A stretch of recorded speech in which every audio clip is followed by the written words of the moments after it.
Hello guys, അപ്പോൾ രാവിലെ എവിടെയാണ് ഈ ഒരുങ്ങിക്കെട്ടി പോകുന്നതെന്ന് വെച്ചാൽ രാവിലെ എൻ്റെ ഉമ്മാരെ വീട്ടിൽ മടത്തറ പോകാൻ വേണ്ടി ഇറങ്ങിയതാണ്.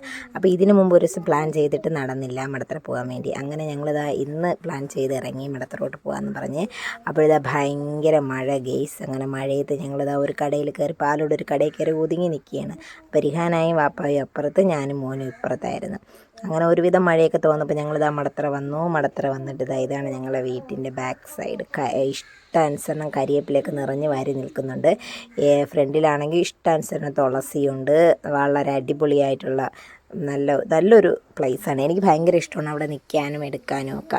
വളരെ സ്ഥലക്കുറവാണ് എങ്കിലും എനിക്ക് ഭയങ്കര ഇഷ്ടമാണ്. അപ്പോൾ അവിടെ ഞങ്ങളുടെ വീടിൻ്റെ തൊട്ട് താഴെയുള്ളൊരു വീട്ടിലെ ജാമ്പം മരമാണ് കേട്ടോ. അതിൽ നിറച്ച് ജാമ്പക്കൊക്കെ നിൽക്കണം. അപ്പോൾ ഇക്കാരടുത്തൊരു ജാമ്പയ്ക്ക് കുറച്ച് തരുമെന്ന് വെച്ചപ്പോൾ ഇക്ക പറിച്ചു തരത്തില്ല എന്ന് പറഞ്ഞു. പിന്നെ ഞാൻ എങ്ങനെയെങ്കിലും വലിഞ്ഞു കഴിഞ്ഞൊക്കെ കയറാൻ നോക്കിയിട്ടും പറ്റിയില്ല. പിന്നെ അങ്ങനെ ജാമ്പയ്ക്കൊക്കെ പറിച്ച് തിന്നിട്ട് ഇതാണ് ഞങ്ങളവിടുത്തെ പൂർത്തിത്തോട്ടം. മടത്തറ ബസ് സ്റ്റാൻഡിന് ബാക്ക് സൈഡിലായിട്ടുള്ള പൂർത്തിത്തോട്ടമാണ്. വളരെ ഭംഗിയാണ് അവിടെ കാണാനായിട്ട്. ഇത് ഞങ്ങളുടെ റോഡ് സൈഡാണ്. അപ്പോൾ അവിടേക്ക് ഇഷ്ടാനുസരണം പൂക്കളും കാര്യങ്ങളൊക്കെ ഉണ്ട്. എനിക്ക് ഏറ്റവും ഇഷ്ടപ്പെട്ട സ്ഥലമാണ്. കുഞ്ഞിലേ എനിക്കവിടെ നിൽക്കാൻ ഭയങ്കര ഇഷ്ടമായിരുന്നു ഗൈസ്.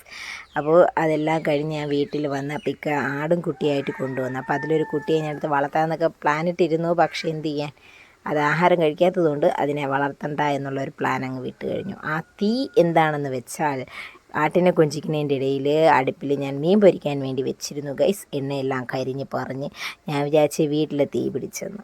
ഇക്ക എന്നെ വെട്ടിക്കൊന്നേനെ.